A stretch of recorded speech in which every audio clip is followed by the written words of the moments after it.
चलिए, तो हम लोग इसी पे बात कर रहे थे और हम लोग के पास टॉपिक है secular vision of the Indian constitution. भारतीय संविधान में, इंडिया का जो संविधान है उसमें धर्मनिरपेक्षता, सेकुलर विजन है ना, धर्मनिरपेक्षता के बारे में आज हम लोग पढ़ेंगे कि क्या है। पहला तो एक चीज़ है, पहली बातें हैं कि सेकुलर होता क्या है। इसके बारे में जब सेकुलर के बारे में जान जाएंगे तो फिर हम लोग पढ़ेंगे कि सेकुलर के बाद इसको देखो कैसे कैसे बांटा गया है ना। उसमें जो है सेकुलर एंड इंडियन कॉन्स्टिट्यूशन के बारे में जब ये जानेंगे तो सेकुलर और इंडियन कॉन्स्टिट्यूशन, सेकुलर क्या है, इंडियन कॉन्स्टिट्यूशन क्या है, इनके बारे में। उसके बाद फिर है हम लोग का फंडामेंटल राइट, फिर फंडामेंटल लिबर्टी। फंडामेंटल राइट में क्या क्या आता है, राइट ऑफ इक्वालिटी। हाँ, फंडामेंटल राइट में क्या क्या आता है, तो उसमें हम आपको बताएंगे कि राइट ऑफ इक्वालिटी है, फ्रीडम, फिर राइट ऑफ फ्रीडम रिलीजियस है, उसके बाद है कल्चर का है। तो इस सब के बारे में पढ़ेंगे हम लोग को। फंडामेंटल राइट जो है अभी तक 6 हैं, right of equality, right of freedom, right of equality हो गया, राइट ऑफ फ्रीडम हो गया, freedom of religious, culture and education right, right to the constitutional reminds and right against the explosion और राइट टू फ्रीडम। इन सब के बारे में पढ़ेंगे। ये सारे जो है आपके क्या हैं, फंडामेंटल राइट है। और जिस तरह से आपको फंडामेंटल राइट मिलता है उसी प्रकार से फंडामेंटल ड्यूटी भी है ना। वो फंडामेंटल के बारे में भी, ड्यूटी के बारे में पढ़ेंगे। जैसे अवॉइड बाय द कॉन्स्टिट्यूशन, दूसरा है maintain in peace and promoted harmony, तीसरा है आपका protect natural environment and wild life, value and preserve of our rich heritage, respect the national flag and national anthems. ये सारे इस जो है आपका नेशनल फंडामेंटल राइट है और आपका फंडामेंटल ड्यूटी है ना। तो सबसे पहली बात ये है कि फंडामेंटल, ये सारे चीज़ तो पढ़ने के बाद की चीज़ है, लेकिन सबसे पहला चीज़ है कि सेकुलर होता क्या है। तो पहले हम लोग का जो फोकस होगा वह फोकस होगा सेकुलर पे, कि सेकुलर होता क्या है, इस सेकुलरिज्म का मतलब होता क्या है। देखो बच्चों, हिंदी के शब्दों में सेकुलर का मतलब होता है धर्मनिरपेक्षता। धर्म निरपेक्ष होता है, मतलब वैसा देश, वैसा कंट्री जो कि सभी धर्म को एक जैसा देखता है, सभी धर्म को कानून के सामने बराबर वैल्यू है, वैसे देश को धर्मनिरपेक्ष देश कहते हैं, सेकुलरिज्म कंट्री कहते हैं। और इस इवेंट को धर्मनिरपेक्षता मतलब सेकुलरिज्म के नाम से जानते हैं। कहता है the term secularism refer to a system. Secularism एक सिस्टम है। सेकुलरिज्म जो है, एक जो टर्म है वो है उस सिस्टम को बताता है, उस तरीका को बताता है, system of social and political organisation. यह सिस्टम किसका हो सकता है, या किसी समाज का हो सकता है, या पॉलिटिकल ऑर्गेनाइजेशन का हो सकता है ना। ये जो बताए कि ये जो सिस्टम है, सेकुलरिज्म क्या है, सेकुलरिज्म एक सिस्टम है।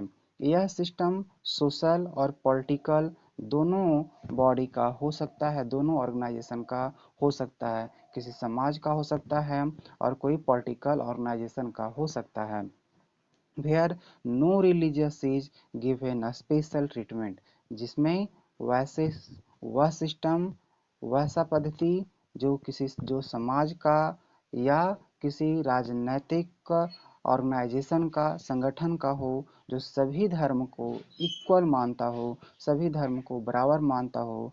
No any religious get a special treatment, किसी भी रिलीजियस को, किसी भी धर्म को कोई विशेष प्रकार का अधिकार नहीं मिला जाए, बल्कि सारे धर्म को एक ही मापदंड में तौला जाए। तो वैसे ही देश को सेकुलरिज्म कंट्री कहते हैं और इस इवेंट को सेकुलरिज्म कहते हैं, है ना। जैसे भारत का एग्जाम्पल ले लीजिए, इंडिया यानी भारत के पास जो है सभी धर्म को रिस्पेक्ट किया जाता है, यहाँ के लोग सभी धर्म को रिस्पेक्ट करते हैं। ये हमारा कॉन्स्टिट्यूशनल ड्यूटी भी है, फंडामेंटल ड्यूटी भी है, आपको सभी धर्म को रिस्पेक्ट करना है।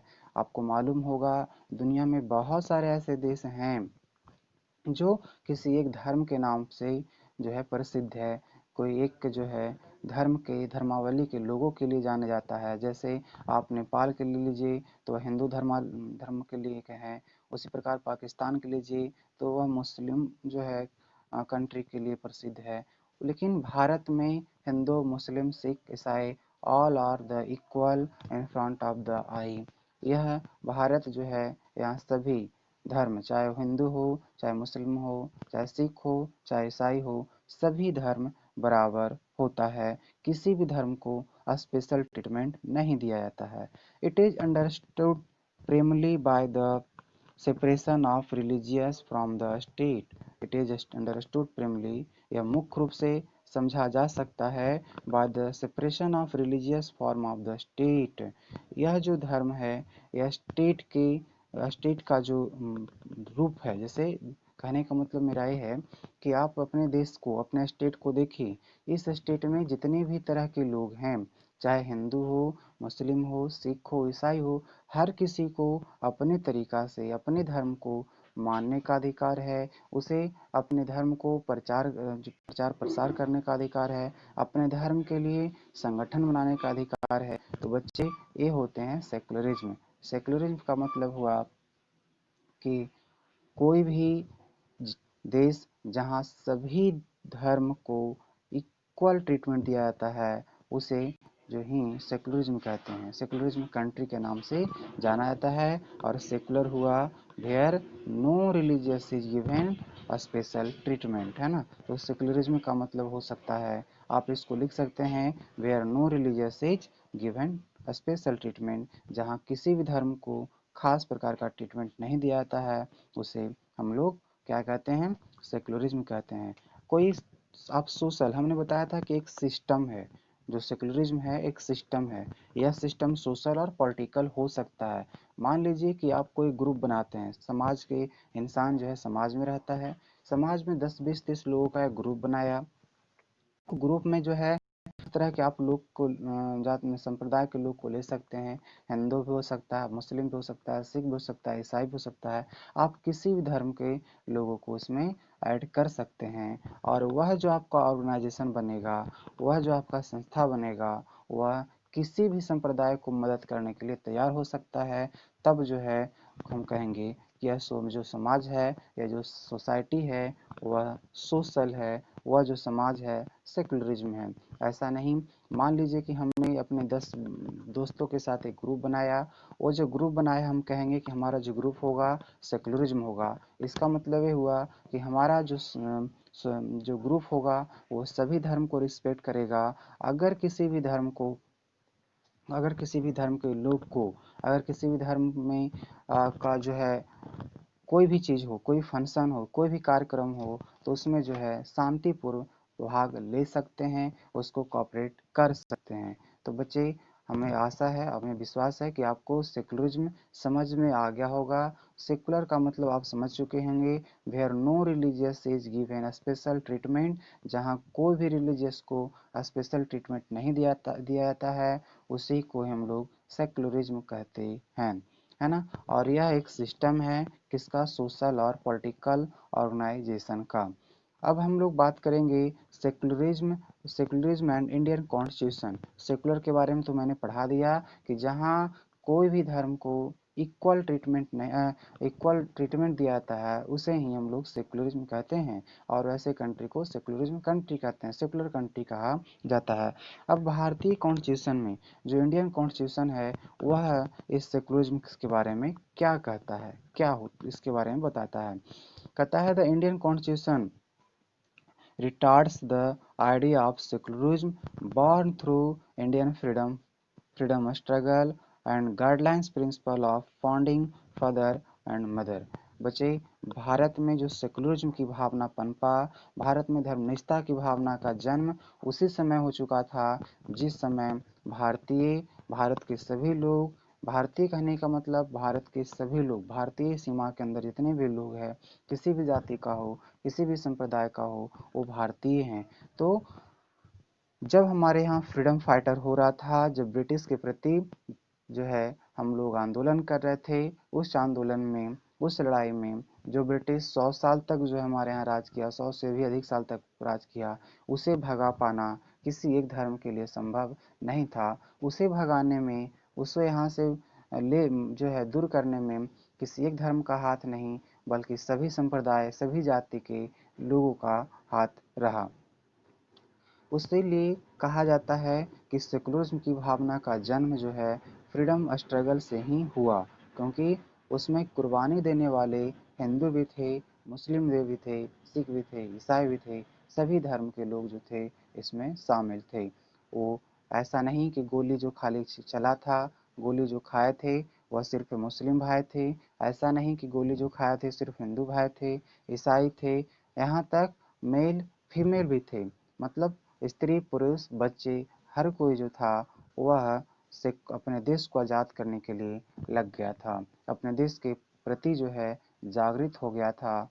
आपको मालूम होगा कि भारत के जो है भारत ही नहीं, भारत के अलावा भी कई ऐसे देश हैं जहाँ की कुछ देश तो अभी तक गुलामी कर रहा है, जबकि कुछ देश जो है वहाँ की जनता जब जागरूक हुआ तो आज आज़ाद है, आज स्वतंत्र है।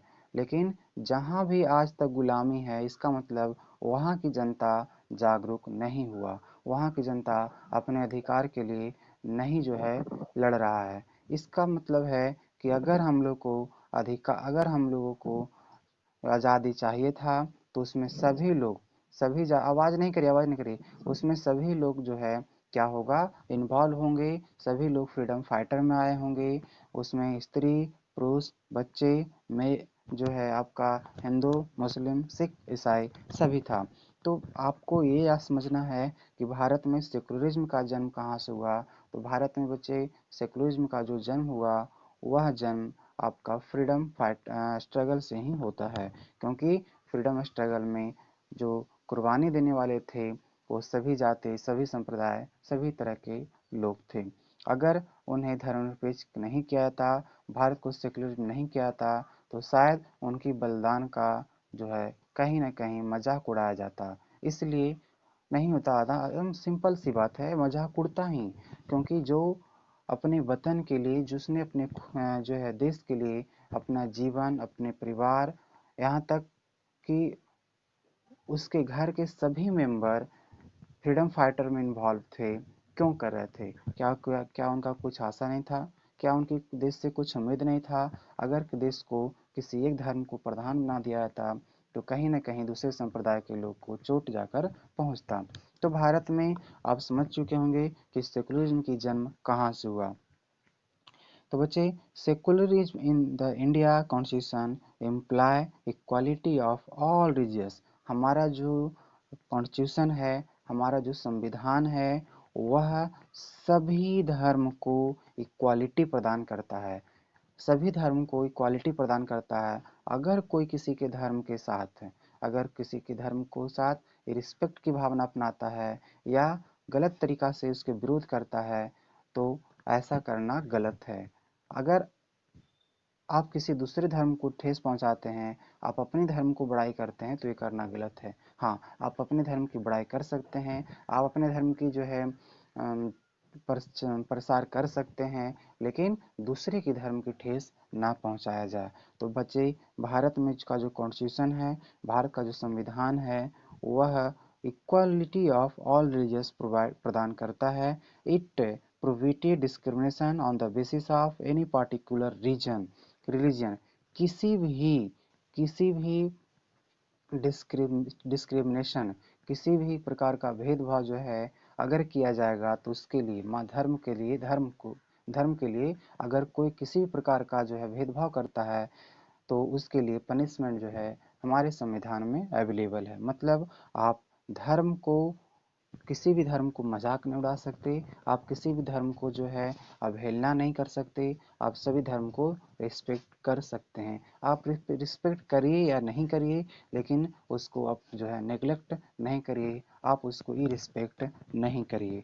तो भारत में यह स्ट्रिक्टली जो है मना किया गया है कि आप अपने धर्म को फॉलो कर सकते हैं, करिए, कोई बात नहीं है, अपने धर्म को जो है प्रसार करिए, कोई बात नहीं है, लेकिन दूसरे धर्म को न ठेस पहुंचाए, यह जो है बात को ध्यान में रखना है। अगर हम किस जो है ईसाई संप्रदाय से हैं तो हम कहें कि ईसाई बहुत अच्छा है, हिंदू बहुत खराब है, तो ये कहना गलत होगा। अगर हम हिंदू से हैं तो कहें हम हिंदू अच्छे हैं, मुस्लिम ठीक है, तो ये कहना मुस्लिम गलत है, तो ये कहना गलत होगा। अगर हम मुस्लिम संप्रदाय के हैं तो हम कहें कि मेरा मुस्लिम बहुत अच्छा है, हिंदू खराब है, तो ये कहना गलत होगा। क्योंकि हम अपने धर्म की बुराई कर रहे हैं तो दूसरे धर्म को ठेस पहुंचा रहे हैं, जो हमारा संविधान अलाउ नहीं करता। तो बच्चे, मैंने आपके साथ दो बातें को शेयर किया। पहला, सेकुलरिज्म क्या होता है, सेकुलरिज्म का जन्म भारत में कैसे हुआ। अब भारत का जो कॉन्स्टिट्यूशन है, आपको मालूम होगा वर्ल्ड का सबसे बड़ा जो कॉन्स्टिट्यूशन, रिटन कॉन्स्टिट्यूशन हमारा ही संविधान है, हमारा ही जो है संविधान है। तो इस संविधान में सेकुलरिज्म को जोड़ा गया है। जो हमारा प्रियम्बल है, जो हमारी प्रस्तावना है, प्रस्तावना को, प्रियम्बल को भारत की जो है संविधान का आत्मा कहते हैं, भारतीय संविधान का आत्मा कहते हैं, उसे कुंजी कहते हैं, कुंजी है, ये जो की है, की ऑफ द इंडियन कॉन्स्टिट्यूशन, जो संविधान है, जो प्रियम्बल है, भारतीय संविधान का जो है वह क्या है, तो कुंजी है, उसका आत्मा है। तो बच्चे क्या हुआ था कि 42 एम्बिड जो है अमेंडमेंट हुआ था, है ना। 42 अमेंडमेंट 1967, मतलब कि 42वां संविधान संशोधन 1966 में 1976 में 42वां संविधान संशोधन 1976 में हुआ था, जिसमें 3 शब्द को जोड़ा गया। उसमें एक वर्ड था सेकुलरिज्म, धर्म निरपेक्ष, उसमें जो है सेकुलरिज्म वर्ड को जोड़ा गया। तो याद रखिएगा, हमारा जो कॉन्स्टिट्यूशन है, हमारा जो प्रियम्बल है, उस प्रियम्बल में जो है सेकुलरिज्म को कब जोड़ा गया, तो जोड़ा गया था 42 अमेंडमेंट अमेंडमेंट इन 1976 में जो है जोड़ा गया। The word secular was incorporated in preamble in the Indian Constitution by an amendment in 1976, भारतीय संविधान में संशोधन करके, है ना। एक्चुअली देखिए, हमारा जो संविधान है, उस संविधान में कुछ अगर नया चीज जोड़ना होता है तो उसके लिए क्या होता है, अमेंडमेंट किया जाता है। अमेंडमेंट कर करके आप किसी संविधान में संशोधन करके कोई नया चीज को जोड़ सकते हैं। तो 42वां जो है अमेंडमेंट हुआ 1976 में। अभी तक लगभग 100 से भी ज़्यादा अमेंडमेंट हो चुके हैं। तो 42वां संविधान संशोधन मतलब जो हुआ, उसमें सेकुलरिज्म वर्ड को जोड़ा गया था। वेरी इंपॉर्टेंट क्वेश्चन है कि सेकुलरिज्म वर्ड को प्रियम्बल में, इंडियन प्रियम्बल्स में कब जोड़ा गया था, तो 42 Amendment in 1976. People of the state are assured of the non-discrimination and secular policy of the state। कहता है कि जो लोग राज्य में रहते हैं, जो लोग प्रदेश में रहते हैं, जो भारतीय लोग यहाँ रहते हैं, उन लोगों को किसी भी धर्म को अपनाने का, किसी भी धर्म को फॉलो करने का अधिकार है। वो अपनी इच्छा के हिसाब से, वो अपनी इच्छा के हिसाब से हर धर्म को फॉलो कर सकते हैं। उन्हें जो जो धर्म अच्छा लगेगा उसका वह प्रसार कर सकता है, वो उसके बारे में जो है संगठन बना सकता है। किसी भी भेदभाव का ये नहीं कि किसी पर जो है जबरदस्ती हम कहेंगे कि तुम हिंदू अपना लो, तुम ईसाई अपना लो, तुम सिख अपना लो। लेकिन बहुत दुख के साथ कहना पड़ता है कि यह राइट होते हुए भी, ये हम लोग का फंडामेंटल राइट है। ये जो हम फंडामेंटल राइट के बारे में चर्चा करेंगे तो हम आपको बताएंगे। लेकिन ये जो है right of religious, right of freedom of religious, मतलब धर्म को मानने का जो अधिकार है, this is the fundamental right. और फंडामेंटल राइट कोई नहीं छीन सकता, यहाँ तक प्रेसिडेंट भी नहीं छीन सकते हैं। उसके लिए जो है सिर्फ और सिर्फ जो है सुप्रीम कोर्ट छीन सकता है। सुप्रीम कोर्ट हमें जो है फंडामेंटल राइट्स को छीनने का अधिकार रहता है। फिर भी और कभी कभी कई कुछ कंडीशन होते हैं जिसमें कि हम लोग को फंडामेंटल राइट को स्थगित कर दिया जाता है, सस्पेंड कर दिया जाता है, करस्पॉन्ड कर दिया जाता है। मान लीजिए कि अगर आपके पास जो है हम बताए थे आपको कि राइट ऑफ फ्रीडम है, आप अपने देश के किसी दिशा में घूम सकते हैं, जा सकते हैं। लेकिन अगर देश जो है कोई मुसीबत से गुजर रहा है, देश में आपातकाल का स्थिति है, तो ऐसी स्थिति में आपका ये जो राइट होता है क्रॉसपॉन्ड कर दिया जाता है, सस्पेंड कर दिया जाता है। तो हमें हमें जो है राइट ऑफ रिलीजियस है, मतलब right of freedom of religious, हमें हमें अपने धर्म मानने का अधिकार है। लेकिन भारत का कुछ हिस्सा ऐसे हैं, भारत का कुछ हिस्सा ऐसे हैं जहाँ की जबरदस्ती जबरदस्ती कई धर्म को फोर्स करके उसको चेंजिंग करवाया जा रहा है। कहीं जो है हिंदू है तो उसको बनाया जा रहा है ईसाई, कहीं ईसाई है तो मतलब कई ग्रुप को, जो कमजोर तबके के लोग हैं, जो गरीब तबके के लोग हैं, जो गरीब तबके के लोग हैं, उन्हें जबरदस्ती फोर्स करके या जो है डरा करके धरा करके उन्हें अपने धर्म को चेंजिंग करने का अधिक करवाने के लिए जो है प्रयत्न किया जा रहा है। मतलब ये जो है हम लोग का फंडामेंटल राइट का हनन किया जा रहा है। तो यह अगर आपके साथ भी ऐसा कोई करता है तो आप उसको मना कर सकते हैं कि यह मेरा फंडामेंटल राइट है, तुम ऐसा नहीं कर सकते हो, ऐसे करने का अधिकार जो है उसको नहीं है, उसको जो है ऐसा करने का अधिकार नहीं है, उसे जो है ये अधिकार नहीं दिया गया है ना। तो मुझे आपको ये right of freedom of religious, आपको जो है रिलीजियस किसी भी धर्म को मानने का अधिकार होता है, और देश में हर व्यक्ति बिना किसी भेदभाव का अपने धर्म को पालन कर सकता है। Through the through in the inclusion of right as well as in order to ascend to sanity of religious belief, the founding father and mother insist the right to freedom as a fundamental right in our Indian constitution। आप अपने धर्म को, जो आप जिस धर्म के हैं, जिस संप्रदाय के हैं, उसको पूरी पवित्रता के साथ, पूरी निष्ठा के साथ आप क्या कर सकते हैं, फॉलो कर सकते हैं, उसको अपना सकते हैं। बच्चे, हम आपको बता दें कि हमारे कॉन्स्टिट्यूशन में कौन कौन सा ऐसा राइट है जो हमें देता है फंडामेंटल राइट के बारे में, जो हमारे रिलीजन के बारे में बताता है। तो देखो बच्चे, हम आपको पहले ही बताए थे अभी तुरंत कि 42 मतलब 42वां संविधान संशोधन 42 अमेंडमेंट 1976 में 3 वर्ड को जोड़ा गया था, सेकुलरिज्म को जोड़ा गया था, है ना, यूनिटी को जोड़ा गया था, फिर जो है आपका सोशलिस्ट को जोड़ा गया था। तो ये 3 वर्ड को जोड़ा गया, सेकुलरिज्म, सोशलिस्ट और यूनिटी, ये चीज जो है यूनिटी या यूनिटी को जो है फर्टिनिटी को जोड़ा गया था हमारे संविधान में, हमारे प्रियम्बल्स में। आपको बताया मैंने कि हमारा जो प्रियम्बल्स है वह प्रियम्बल पूरे संविधान का, पूरे कॉन्स्टिट्यूशन का निचोड़ है।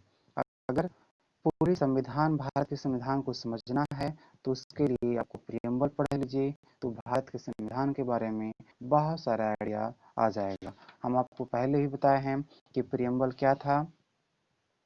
तो 13 दिसंबर 1946 को जवाहरलाल नेहरू के द्वारा जो पेश किया गया प्रस्ताव था, उसी प्रस्ताव को प्रियम्बल के रूप में मान लिया गया। याद रखिएगा, हम बताए थे आपको कॉन्स्टिट्यूशन असेंबली का जो फाउंडेशन बताए थे, कैसे उसका फाउंडेशन हुआ था, किस तरह से उसका निर्माण हुआ था।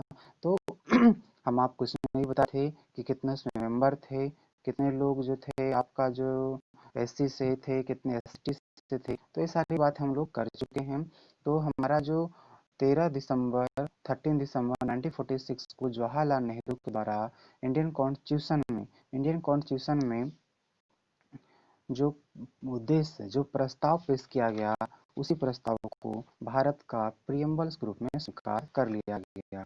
हाँ, उसमें जो है क्या हुआ कि 42वां संशोधन के द्वारा 1946 के द्वारा 3 वर्ड को जोड़ा गया, सोशलिस्ट, उसके बाद सेकुलर और फर्टिनिटी या यूनिटी को जोड़ा गया था। ओके बच्चे, हमने अभी बताया आपको आपको जो है फंडामेंटल राइट है, फंडामेंटल राइट के बारे में हम आपको पहले ही बात किए हैं, विशेष बात की हम कर चुके हैं फंडामेंटल राइट के बारे में। जैसे और इसके बारे में फिर भी आगे हम बात करेंगे, हम लोग को पढ़ना है तो उसमें हम लोग बात करेंगे फंडामेंटल राइट के बारे में। हम आपको थोड़ा बता देते हैं कि आपको कौन-कौन सा ऐसा राइट है जो कि आपको मिला है और कॉन्स्टिट्यूशन में कहाँ-कहाँ आपको दिया गया है ना? इन सब पे तो बात करेंगे, लेकिन उससे पहले हम आपको बताते हैं कि आपको किसी भी धर्म को मानने का अधिकार होता है ना? जैसे आपका जो आर्टिकल है, हम लोग का जो संविधान है, हमारे संविधान में आर्टिकल नंबर 25 है। वह क्या करता है कि अपने धर्म को मानने का, प्रचार करने का स्वतंत्रता देता है। हम जिस धर्म के हैं, जिस संप्रदाय के हैं, उस धर्म का प्रचार कर सकते हैं। यह राइट हमारे कॉन्स्टिट्यूशन में 25 आर्टिकल नंबर 25 में दिया गया है। 20 और 26 आर्टिकल नंबर 26 में बताया गया बच्चे कि हमें अपने धर्म को प्रचार करने के लिए हमें अपने धर्म को प्रचार करने के लिए हम किसी भी प्रकार का कोई भी ऑर्गेनाइजेशन बनाने के लिए क्या कर सकते हैं, स्वतंत्र हैं। मान लेते हैं कि हमें अपने धर्म को आगे बढ़ाना है, अपने धर्म के लिए मंदिर बनाना है, किसी को अपने धर्म के लिए मस्जिद बनाना है, किसी को अपने धर्म के लिए गुरुद्वारा बनाना है, तो उसके लिए क्या करेगा कि वो कमेटी बना सकता है आर्टिकल नंबर 26 के हिसाब से, और उस कमेटी से वह पैसे जमा करके अपने धर्म को प्रचार प्रसार कर सकता है। उसके बाद फिर है आर्टिकल नंबर 27 जो कि कहता है कि राज्य किसी भी को ऐसे कर देने के लिए बाध्य नहीं कर सकता जिसकी आय किसी विशेष धर्म अथवा धार्मिक संप्रदाय की उन्नति या पोषण में व्यय करने के लिए विशेष रूप से अनुचित कर दी गई है। मतलब आप देखते होंगे कि चंदा लोग मांगता है, टैक्स मांगता है, सरस्वती पूजा है, दुर्गा पूजा है या कई तरह की पूजा है, तो उसमें जब को आपको देखे होंगे बहुत दुख के साथ कहना पड़ता है, अगर चंदा नहीं दिया तो उसका गाड़ी जो है उसको भी चूर दिया जाता है, जिस ट्रक है, बस है, उसको पथराव कर दिया जाता है, ऑटो है उस पर पथराव किया जाता है। ये गलत है और आप ऐसे करते हैं।